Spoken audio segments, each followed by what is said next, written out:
Hello and welcome. Today's conversation is with Quintus Marambe, who is a seasoned planter and who is 89 years of age.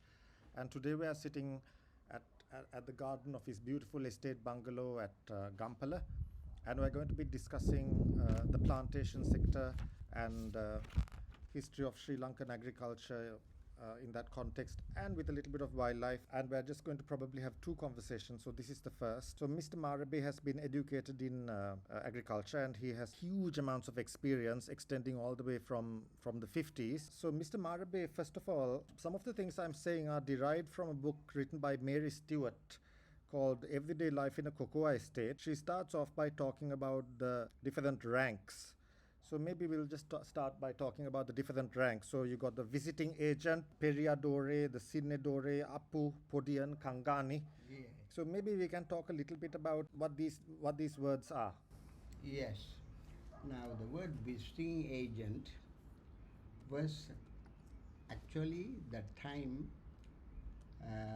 the owners handed over these plantations to agencies, to agents. Yes. In Colombo, if you take an example like Whitall Bostons or George Stewart's, that was a company who managed this property for the owner. He had an expert who would visit the plantation and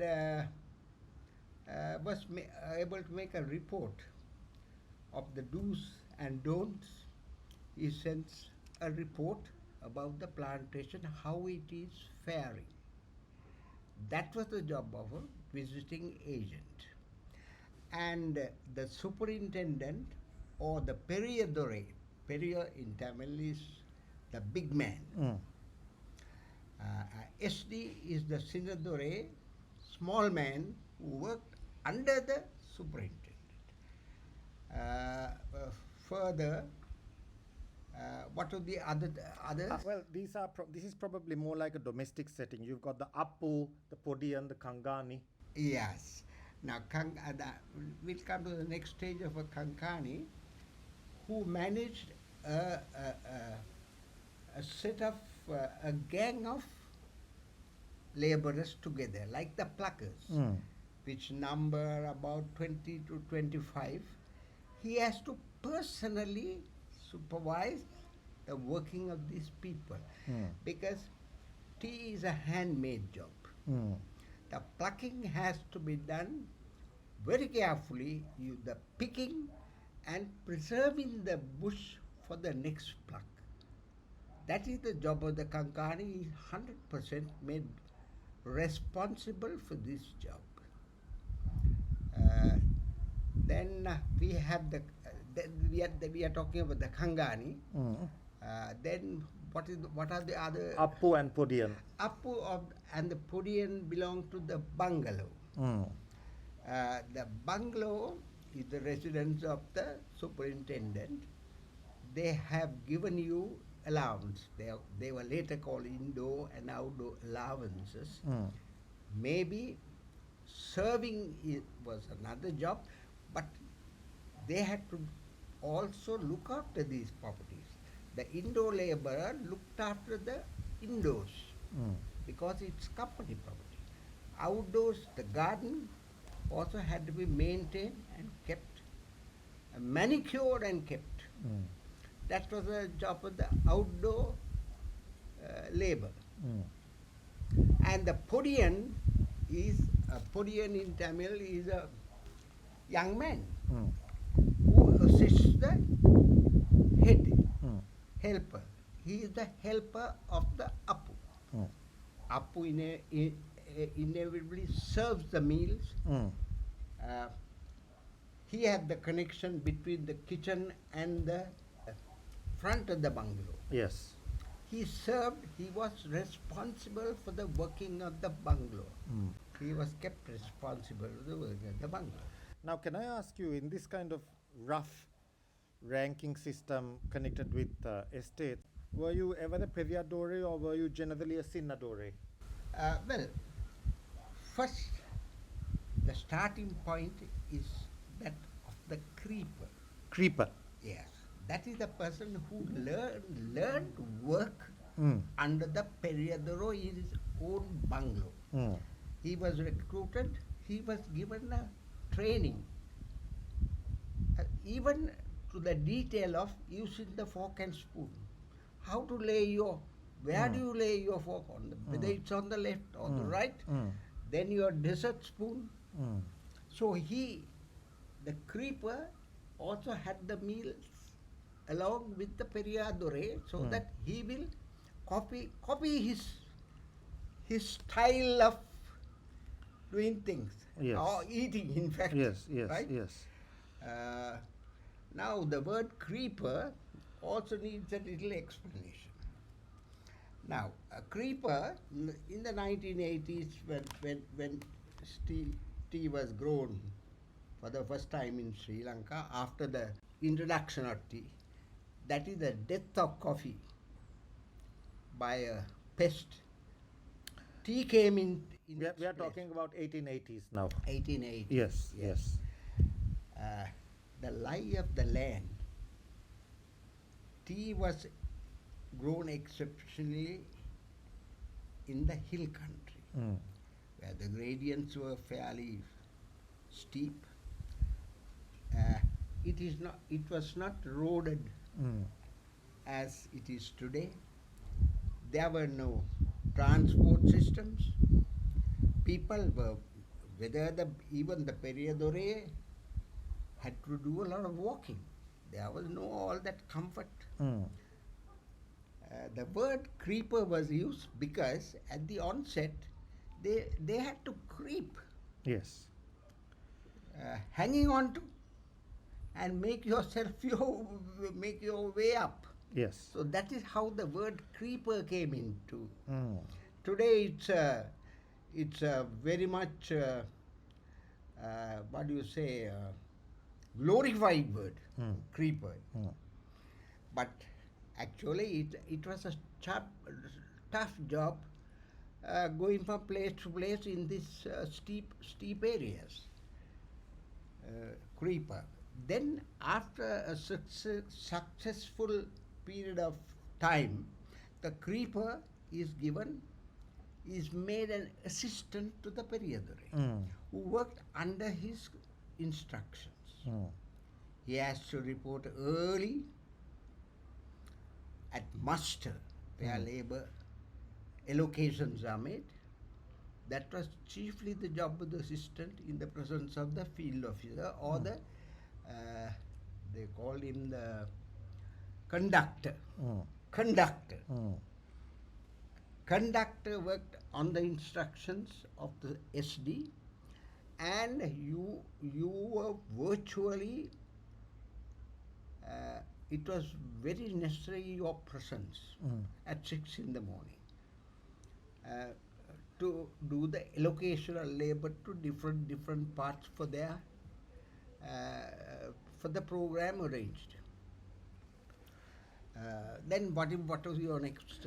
You see, so how did you start off as a creeper yourself? Well, in my case, I joined in late into planting because I was working for the tea control department. Right. I got almost a double promotion. I didn't really get a training because I was in the industry myself. Yes. Yeah, before Yes. that, and I got into, with the nationalization of assets, I got into the profession of planting. Were you appointed effectively at the level of a Sinadore then? Yes, Yes. I was a senadore in about 3 plantations. Yes. Within a period of about 3 years, I was promoted as the Periadore. Ah. Yes. Okay. Okay. Okay. Now, it comes to my observation now that if you're waking up at 6 o'clock in the morning and you're working in the countryside, Yes. you are actually going to become very intimate with the environment and the land and the wildlife.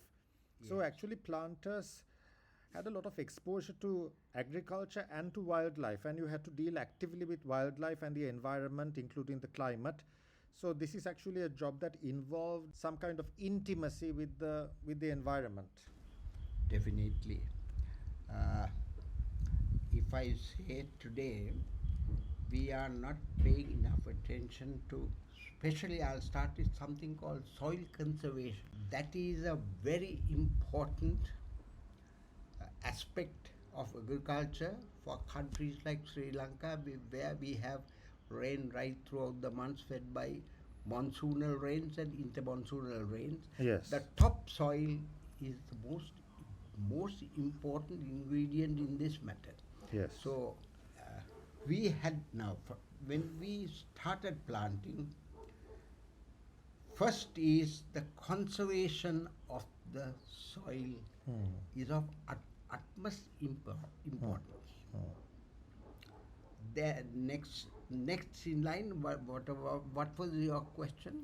Well, that you had an involvement with the environment, that it's true that you had an involvement with the environment, I mean, wildlife, climate. So it was actually a job that brought you face to face with wilderness. Exactly. Now that is where we had areas called buffer strips. Yes, yes. Now, buffer strips are very steep areas where we kept the soil intact without disturbing the soil. To prevent soil, to conserve those areas. Then nature had a place, unlike today. Now, I would say the population of Sri Lanka is now heading to 22 million. Yes. I'm talking of times when it was about half that. So, naturally things are more difficult. You see trees being cut down. Trees are necessary for housing, but then it needs to be controlled.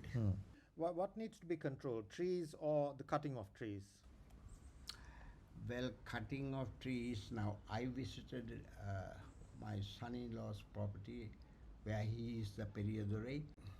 We saw some trees that have almost reached 100% maturity. But laws have been brought against this, that you cannot cut trees of elevations of over 4,000, which is very foolish. Okay. So you should allow it to crumble down. This valuable a tree really is worth, I think, quite a lot of money. Yes. My way of thinking, my personal thinking is that these mature trees had to be cut down and turned into money, put it to good use. After cutting, you replace it with a new plant. Yes, yes.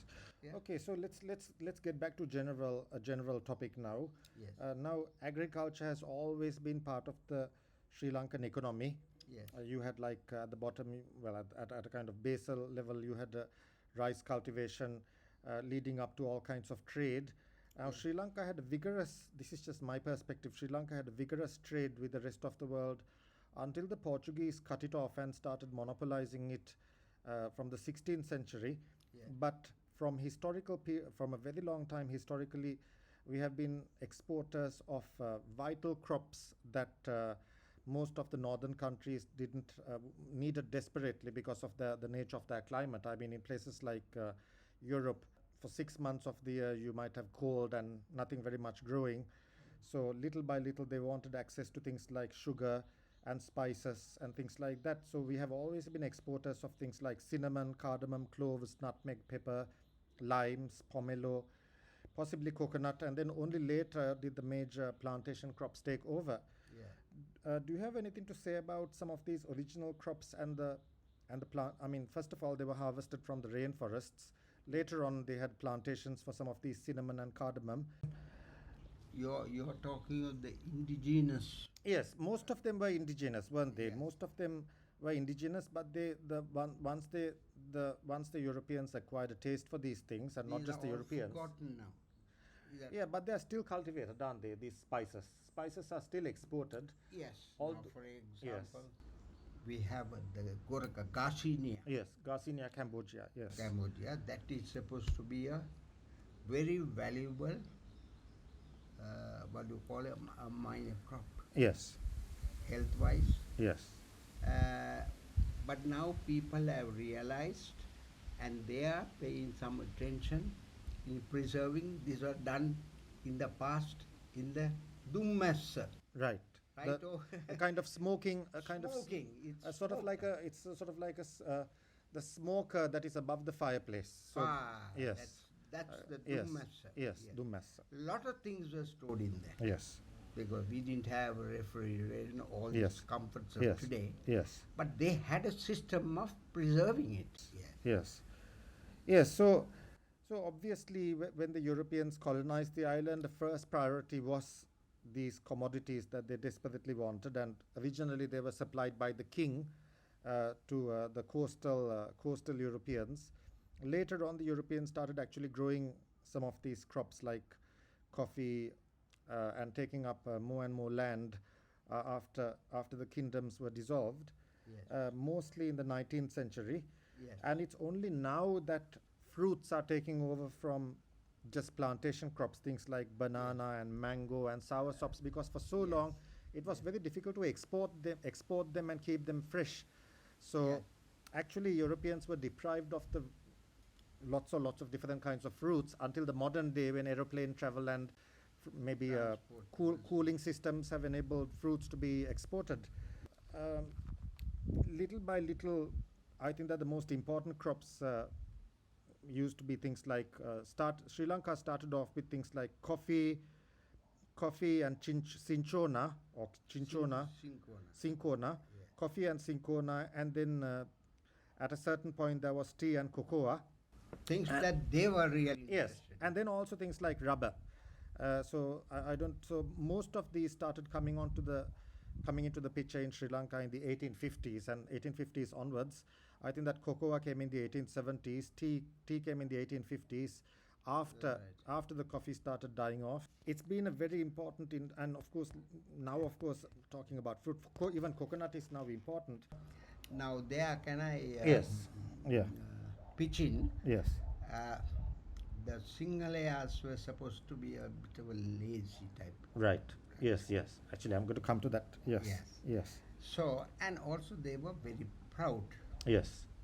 They did not, when the white man started doing their plantations, they sort of boycotted all this. Yes, So yes. kind of, we do not want to work Yes. Yes. for these people. Yes. So the white man brought in legislation Yes. where land conservation acts, Yes. they were acquired Hmm. Hmm. because they were lying fallow. Yes. They were acquired by the foreigners Yes. so that they could plant what they wanted. And this was the birth of the Canadian Peasantry Commission. Yes. The Canadian peasant lost their way even onto their lands Yes. because these plantations of tea, rubber, and coconut, the best parts were taken over by the foreigners. Yes. They put gates, Yes. and we had to pay tolls. Yes. The peasants. Yes. So that was why in 1956 Bandaranayakas came in. The roads were open. Yes. Gates were smashed. Yes. People were given, the peasants were given permission to completely get to their lands Yes. Yes. without taking permission from the big boss, from the Periodore of the Yes. estate, right? Yes. And this was the beginning of the nationalization Yes. policies Yes. of the government. Yes, so one of the things, I mean, like, even though the Sinhalese were themselves not involved in plucking and the sort of groundwork of managing estates, Yeah. they eventually, the Sinhalese did come on board when it came to processing these goods and also transporting these goods and the business side of things. So these plantation industries actually offered a lot of employment even for the Sinhalese, particularly in the context of, for example, things like rubber. It's not just about collecting the sap. You had to process the sap and cure the sap and then store it up and then send it away for the good price. To this extent, I mean, even today, most smallholders are growing tea, and it's an important source of income, and it will probably remain a source of income. Let us have it this way. Yes. I was talking to you about the pride of the Sinhala people. Yes. They were shorter labor because tea and rubber are labor intensive crops. Yes. Yes. You need large numbers. Yes. So that is the beginning of how the South Indians, Yes. Indian Tamils came into occupation as labor, the Yes. coolie. Yes. They were brought from India and Mm. posted in this plantation in barrack lines Yes. Yes. because our people were not willing to work Yes. under white people and of course under those rigid climatic conditions. Yes. See, in Yes. Australia Yes. was so cold, Yes. they wouldn't bother. But the South Indians Yes. came. Yes. They were provided necessary equipment. As I thought to Yes. you earlier of Yes. the Kambili, Kambili. a very thick type Yes. of woolen, hard wool. They carve themselves sharp on time. They are at their job. So the kambili is actually a kind of poncho or like a kind of coat It's that a they coat. that they Head like a downwards.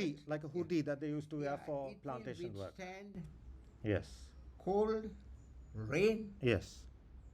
So they are very well preserved Yes. under that. So of course they were they had all these plantations at the different many elevation levels and many zones of climate, Yeah. and they had to transport it all to Colombo from where it was shipped abroad. So they Yes. needed to have transport systems. So originally they would have relied on convoys of I don't know, cattle or buffalo, and then they bought in the railways and the roads. Yes, the And- original was the Thawalam Yes, system. the originals were the convoys of animal wagons. And animals. Yes, That's right. and then later on they came with roads and railways. So railways would have been incredibly important in those days to transport all these goods to Colombo. The produce was all really anyone, even the white people, Yes, had the railways positioned. yes, They built them Yes. in areas Yes. that were really necessary for them, right? So and all transport commodities were transported by train. Yes. By Yes. train. Actually, the railway was built serving those areas Yes, only. yes. And to date, after 70 odd years, we Yes. are using the railway. yes, yes. There is no extension Yes. was done. Now, also the postal industry was hugely important in the good old days, far more important than now, because people were relying on the post for communication of letters and parcels. I think that they might have had a system of telegraph as well before electricity and telephony came along. I mean, for most of the early history of Sri Lanka during the colonial period. It came under the postal department. Okay. The telegraph. There Okay. was a man called a linesman who Right. checked up on the lines. Yes. Yes. And the system was not so efficient. I mean, naturally, not so improved as today. But it was also handled by the postal department. And just for information, when the produce was being transported to Colombo, did it ever have to? Was there any kind of fear from anybody who wanted to steal it? Did you need some kind of security to protect some of these goods? Well, in fact, we had some paddy land in different parts of in Sri Lanka. In Anuradhapura, my parents had some paddy lands. Always we used to use the railway for transport. We had never heard of anyone stealing anything. Okay. Honesty, I think, integrity was very much more than today. Yes. Yes. You must have had more problems with animal pests getting at these crops than with humans trying to steal some of it. Exactly. Yes, things like rats and insects and All right. vermin. Yes. Yes. Yes. You Yes. have to protect from them. But today, comparatively, thievery is a pattern almost. I Right. think. Okay. Okay. Okay. So, where would Sri Lanka be without these plantations and without this agricultural sector? Because even countries like Malaysia came to the current level uh, on an agricultural and plantations basis, and countries like Singapore was a point of trade and commerce, Yes. and Sri Lanka was a combination of a trade and commerce economy plus a plantations economy, wasn't it, at one time? Yes. Now, for example, in the Candian areas, we had the Candian home gardening Okay. concept. That is where you live, the homestead. Yes. People planted all what is required for the house. Maybe a coconut tree, the jack tree, a small patch of land for vegetables. My time, yeah, income deriving a bit Yes. of tea, Yes. all in a package so that it serves the household. So, do you think that Sri Lanka could have developed without this kind of agriculture or plantation-led export industry? Well, you can speak for it and speak against it. I wouldn't. Now, can you, do we have an example to talk about where actually, what is that country who's in the SARC right on top of India? Nepal, Bangladesh, Bhutan. No, Bhutan is the Bhutan. place. Yes. Now, the authorities or the king or whoever, prime minister King. of Yes. Bhutan, Yes. is against this word development. Okay. What is development in your? Yes. I'm asking you a Yes, question. yes, yes. What is development in your way of thinking? I suppose that it's just the capacity for people to enjoy luxuries and at least a standard of living comparable with some of the more prosperous parts of the rest of the world. So, in order to, if you want to be able to live like people in more prosperous parts of the world, then you have to have a reasonable level of income. Yeah. And where do you get that income from, and how to generate that income? So now this country, what's the name of the country again? Bhutan. Bhutan. Yes. But we rarely hear of any type of complaint from Bhutan. Yes. They are basically, their forests are conserved. Yes. The big man now, or prime Yes, minister, yes. uses only a jeep Yes. as his official vehicle. Sherpas Yes. are going up to the peak, Yes. right? They are carrying other people, and they are a happy lot. So if you are happy, what do you think? Why do you want this development? If Yeah. you are happy in Yes, your yes, as you are, yes, yes. why do you want all this development? Development has its misery also. Definitely. Yeah. I believe that Bhutan makes a lot of money by selling electricity produced by hydroelectric power to India now. Yes, they make quite a bit of money by selling electricity to India because they have an abundant resource in water. So even Sri Lanka is a little bit like Bhutan in this respect. I mean, Sri Lanka is theoretically a combination of Singapore, Malaysia, and Bhutan, at least once upon a time in its history. I mean, I think that the country was flourishing as an economy during the 50s and the 60s in some ways. I fervently have a belief that we might be able to return to that type of living once again, because we are an island fed by monsoons. There is sun, Yes. there is rain right through. You rarely get a country like this. Yes. Others have a winter, summer. Yes. Winter, everything is barren, depressing. Yes. But we don't have that. Yes. People are very, very kind. Foreigners like our people. Yes. They always say they are with a smile. Yes. Right? Yes. And we have learned quite a lot during this COVID period. Yes. Nature has taught us certain lessons. I think we are now almost getting set into the correct track, I feel. Yeah, you see, if I may make a joke, I think Yeah. that everybody in Sri Lanka is smiling except the immigration staff at the airport. Yeah, yeah, yeah, yeah, yeah. So it's very interesting that I suppose that when the island of Sri Lanka was colonized, Yes. the Westerners had to have a system of generating an income or getting some use out of a place like Sri Lanka, and the best thing that they could think of was to be was to get access to the kinds of things they needed most of all, which is like eatables and drinkables and things, Yes. especially things like eatables and drinkables, leaving aside minerals and gems. So that's what they used Sri Lanka for to start with as a kind of plantations colony. Yeah. And I suppose that you've got to we still have that plantations base, but probably we have to develop other systems of marketing our goods Yeah. to develop the current economy. I quite agree with you because though foreigners have been here, English came in here in 18. When did this English came? Take the chase of the Dutch and I think that they came about the 1770s, but they established complete control in 1815. I think Yes. they.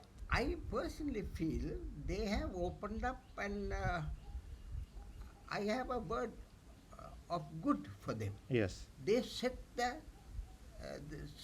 people thinking. They said correct land use, Yes. uh, getting revenue, Yes. marketing it out. Yes. In a way, a lot of people said this is Suddho Avila me rata kala damma. Yeah. I simply wouldn't believe that. They also set us thinking. Yes. They helped us in a way. Yes. What was your next? Where do you go from here? Well, what I want to ask now is in just as a kind of recap on the history of this country's agricultural development. Yeah. Like when you were starting off in the plantation sector, things like there was no refrigeration to the same extent as now, no electricity, transport wasn't so good, especially vehicular transport, leaving aside trains, no loudspeakers. Things were much quieter, and the population actually was very much lower before independence was granted. So I just want to talk a little bit about life in those early days. Now you weren't necessarily uh, part of this early history, because Yeah. I mean, at the Okay, moment you're 89. That's very impressive. Yeah. So in those days you would have had to do things differently to deal with the lack of preservation, the difficulties with transport, and also you had a lot of pests to deal with at that time. With the low human population, you had a lot of pests like No. monkeys and porcupines and all sorts of animals that sometimes that are still troubling us today. Yeah. Obviously, when the population is less, Yes. now the monkeys, Yes. we never saw monkeys in any plantation during when I was a small. Yeah.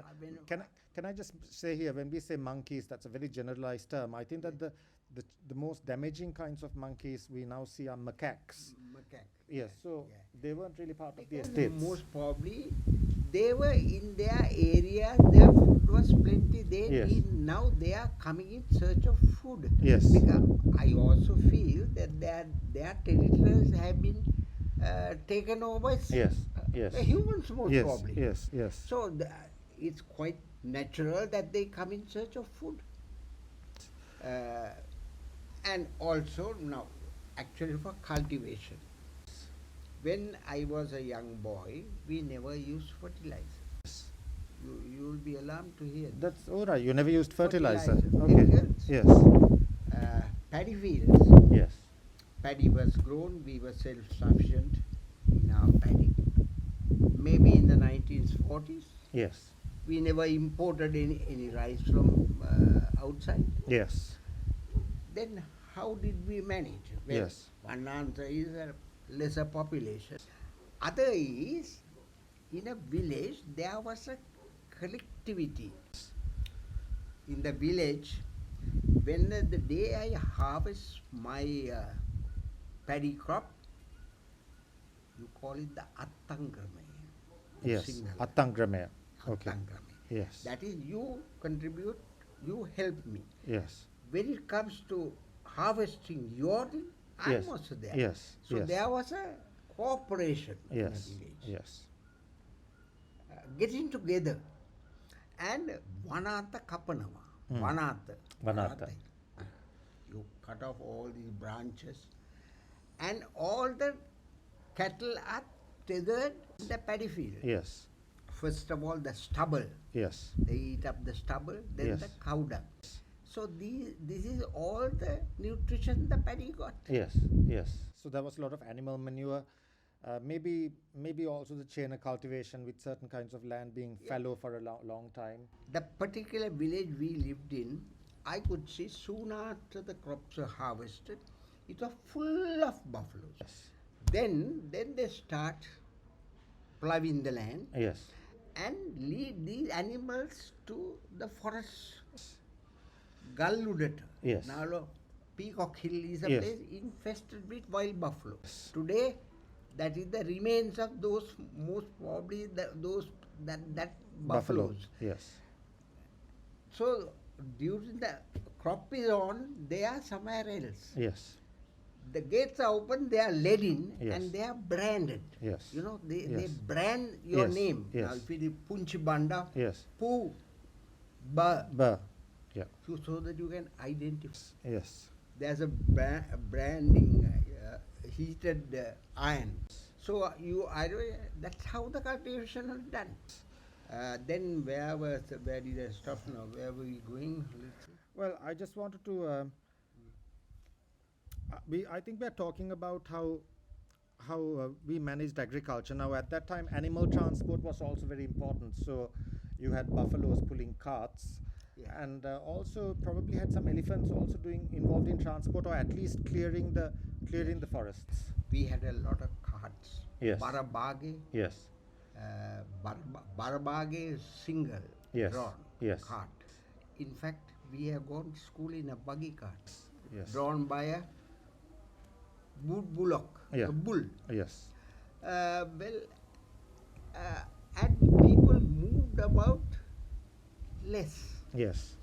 I was telling you earlier that passing our house in the morning only, at different times period, only 3 buses passed our place. That is in the early 50s. People are not moving because they were content with what they had in the village. Yes. Yes. Why do you have to go to Kandy? What is the purpose? Yes. Maybe. Today we see people from the village coming to the market to buy vegetables. Yes. This was never done. Right. They had their own thing. So thank you for the initial introduction to what life used to be like at the beginning of, or at least a certain part of the Sri Lanka plantation industry. And I think that I'm interested in exploring the history of the plantation industry, particularly in the context of tea, and what happened as a brief overview of that. And I think that we will pursue that in the second conversation. So Yes, that's thank you very much. important Yeah. because in the period I started, Yes. this was referred to as the Plantation Raj. Yes, Plantation Raj. Raj. Yes. That means you are the Yes. king of that area because the education was provided in the estate with the estate school. Health, we had the hospital in the estate. Food, Yes. we had the food store. Yes. They need not go out for any problem. Police were unseen. Mm. They lived peacefully, planting whatever possible in their homestead. They had a small patch of Yes. vegetables. Yes. They were a contented lot as compared to today. Yes. Yeah. Yes. So thank you very much, Quintus Marambe, and we are going to be having a second part to this conversation very soon. Thank you. Yeah.